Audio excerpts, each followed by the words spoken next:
Shalom jemaat yang terkasih di dalam Tuhan, bertemu lagi di dalam renungan hidup dalam iman. Dan hari ini kita akan belajar untuk menjadi pelaku firman Tuhan.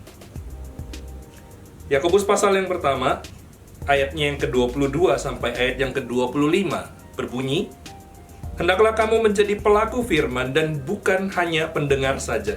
Sebab jika tidak demikian, kamu menipu diri sendiri. Sebab jika seseorang hanya mendengar firman saja dan tidak melakukannya, ia seumpama seorang yang sedang memandang mukanya yang sebenarnya di depan cermin.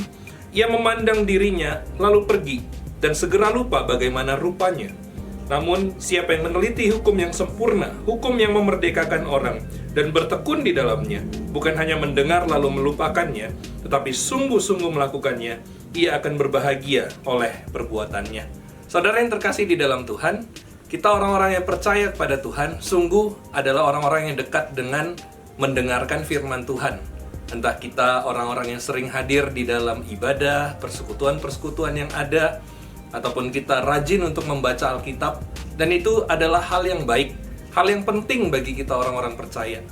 Namun, semuanya itu dikatakan akan menjadi sia-sia kalau kita tidak mengizinkan firman itu mengubah hidup kita ketika kita belajar untuk melakukannya. Sebagaimana dikatakan di dalam surat Yakobus tadi. Saudara, di dalam sejarahnya, surat Yakobus ini dianggap sebagai sebuah surat yang sepele oleh sebagian orang teolog, bahkan termasuk Martin Luther, yang menganggap ini seperti sebuah surat jerami.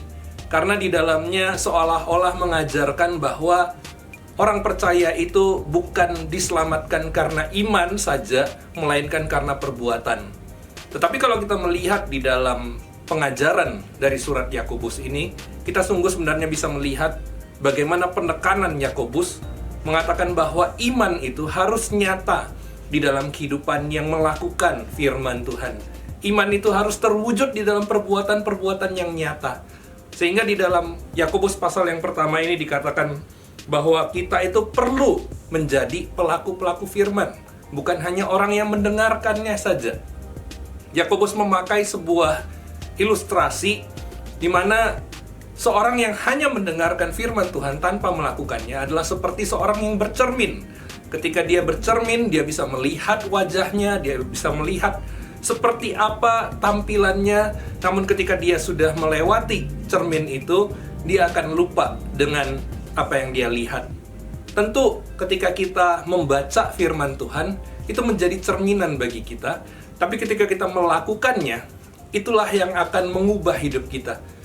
Ketika kita entah itu berhasil ataupun gagal di dalam melakukannya, tapi itu menjadi satu evaluasi yang kita lakukan terus-menerus terhadap kehidupan kita. Apakah kita sungguh-sungguh melakukan firman itu atau tidak?